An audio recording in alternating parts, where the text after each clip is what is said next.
Praise the Lord. శ్రీమతి Charles Cowman గారి రచనల నుండి ఎడారిలో సెలయేర్లు అను గ్రంథము నుండి అనుదిన ధ్యానములు. ప్రయాసపడి గాలివాన చేత కొట్టబడి ఆదరణ లేకుయున్నదానా, నేను నీలాంజనములతో నీ కట్టడమును కట్టుదును, నీలములతో నీ పునాదులు వేయుదును. యెషయా గ్రంథము 54:11. నా శ్రమలకు అంతే లేదా? నా కష్టాలకు పరిమితి లేదా? నా శ్రమలు కష్టాలు దేవుడికి కనిపించడం లేదా? వీటి నుండి ఆయన నన్ను విడిపించే మార్గమే లేదా? శ్రమల కొలిమిలో కాలిపోతున్న అనేకుల ఆర్తనాదాల నుంచి పెళ్ళుబీకి వచ్చే ప్రశ్నలివి. ఉంది నేస్తమా, తప్పక ఉంది. నీ శ్రమలకు అంతం ఉంది, నీ కష్టాలకు పరిమితి ఉంది. నీ శ్రమల కొలిమి నువ్వు భరించలేనంత తీవ్రంగా ఉండవచ్చు. అందులోని వేడిని సహించేంతటి శక్తి నీకు లేకపోవచ్చు. కానీ నిన్ను ప్రేమించే నీ ప్రభువు దాన్ని సహించే శక్తిని కూడా ఇస్తాడు. ఇంతకు నీ శ్రమల కొలిమిని మండించింది ఎవరో తెలుసా? నిన్ను అమితంగా ప్రేమించే నీ ప్రభువే. తనకు నీపైనున్న ప్రేమతోనే ఆయన ఆ కొలిమిని మండించాడు. ఆ కొలిమిని వేడెక్కిస్తున్న ఇంధనంలో ఆయన ప్రేమ ఉంది. ఆ కొలిమిలోని ప్రతి అగ్ని కణంలో ఆయన ప్రేమ ఉంది. ఆ అగ్ని కణంలోంచి పుట్టుకొచ్చే ప్రతి అగ్ని జ్వాలలో ఆయన ప్రేమ ఉంది. నీ శ్రమలను కష్టాలను ఆయన చూస్తూనే ఉన్నాడు. వాటి నుండి నిన్ను విడిపించే మార్గం కూడా ఆయన ఎప్పుడో ఏర్పాటు చేశాడు. అయితే దానికో సమయం ఉంది. ఈలోగా నువ్వు సహించగలిగినంతకంటే ఎక్కువైన శ్రమలు కానీ కష్టాలు కానీ ఆయన నీకు అనుమతించడని నువ్వు తెలుసుకో. శ్రమలను కష్టాలను అనుమతించేది ఆయనే, వాటిని తొలగించేది కూడా ఆయనే. ఆయన నిన్ను దర్శించే క్షణం వరకు ఓపికతో సహించు, ప్రశాంతంగా వేచి చూడు. ఒక ఉత్తమమైన ఉద్దేశంతోనే ఆయన నీపై బెత్తం ఉపయోగిస్తున్నాడు. తాను బెత్తం ఉపయోగించే ఉద్దేశం నెరవేర్చబడగానే ఆయన ఆ బెత్తాన్ని ముక్కలు ముక్కలుగా విచ్చివేస్తాడు. నీ పరీక్ష సమయం ముగిసిపోగానే ఒక్క క్షణం కూడా ఆలస్యం చేయకుండా ఆయన నీ శ్రమలకు పరీక్షలకు అంతం పలుకుతాడు. నీ శ్రమలు పరీక్షలు కొంతకాలమే.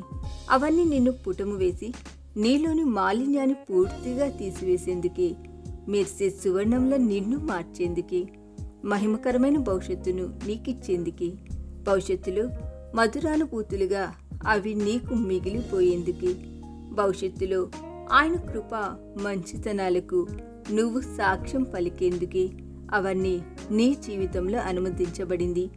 ఈలోగా నువ్వు చేయాల్సిందిలా గంభీరమైన ప్రశాంతతను ప్రదర్శించడమే. ఇప్పుడు నీకదంతా అంధకారంగా కనిపించవచ్చు. మంచి రోజులు వస్తాయన్న ఆశ నీలో ఏమాత్రం లేకపోవచ్చు. నీ పరిస్థితులన్నీ ప్రతికూలంగానూ నిరాశజనకంగానూ ఉండవచ్చు.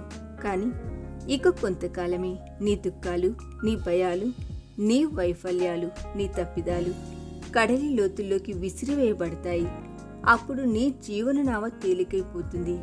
అప్పుడు నీ పరలోక నావికుడు నీ నావను సురక్షితంగా తీరం చేర్చుతాడన్న నిశ్చయిత నీకు కలుగుతుంది. నేస్తమా, గాఢాంధకారపు వేళల్లో పెను తుఫానులు నిన్ను కృంగతీస్తున్నాయా? నిరాశ సమయాల్లో కడలి కెరటాలు ఉవ్వెత్తున పైకి లేచి నిన్ను ముచ్చెత్తేందుకు నీ ముందుకొస్తున్నాయా? ఉరుములు మెరుపులు భీకరంగా రెచ్చిపోతూ నిన్ను భయపెట్టేందుకు ప్రయత్నిస్తున్నాయా? ఇప్పుడు నీకు కఠినమైనవిగా కనిపించే ఈ పరిస్థితులన్నీ నీ భవిష్యత్ మేలు నిమిత్తమే. ప్రస్తుత శ్రమల కంటే పెద్దవైన శ్రమలు భవిష్యత్తులో నీకు ఎదురైనప్పుడు వాటిని సులభంగా సహించే శక్తిని ఈ అనుభవాలు నీకిస్తాయి. కష్టాలనే నిటారు కొండల్ని, కఠిన శిలలను ఆధారం చేసుకుని ఎక్కాలి. నున్నటి బండరాళ్లను ఆధారం చేసుకుని కాదు. నిటారు కొండల్ని అధిరోహించే యాత్రికుడి మార్గంలో కఠినమైన కరుకురాళ్లుంటాయి. అందంగా కనిపించే నున్నటి రాళ్ళు కాదు. నా జీవితంలో ఎదురయ్యే కఠినమైన పరిస్థితుల్ని నేను అమితంగా ఆస్వాదిస్తా. గతంలో నన్ను దొర్లిపడేలా చేసిన అందమైన నున్నటి రాళ్ళని నేను తీవ్రంగా ద్వేషిస్తా. నా ప్రగతికి సోపానాలుగా నిలిచిన కఠిన శిలల్ని నేను నిరంతరం గుర్తుంచుకుంటా. నాకెదురైన దుఃఖాలు, భయాలు, వైఫల్యాలు, తప్పిదాలు నాకెన్నో పాఠాలు నేర్పాయి. అవి నా విశ్వాసాన్ని పరీక్షించాయి. నా సహనానికి పరీక్ష పెట్టాయి. నిజమే, కానీ అవన్నీ నాకు అవసరమైనవే. అవన్నీ నా జీవిత భవంతికి బలమైన పునాది వేసినవి. ఆ బలమైన పునాదిపైనే నా ఆత్మీయ అంతఃపురాన్ని నేను బలంగా నిర్మించుకునింది.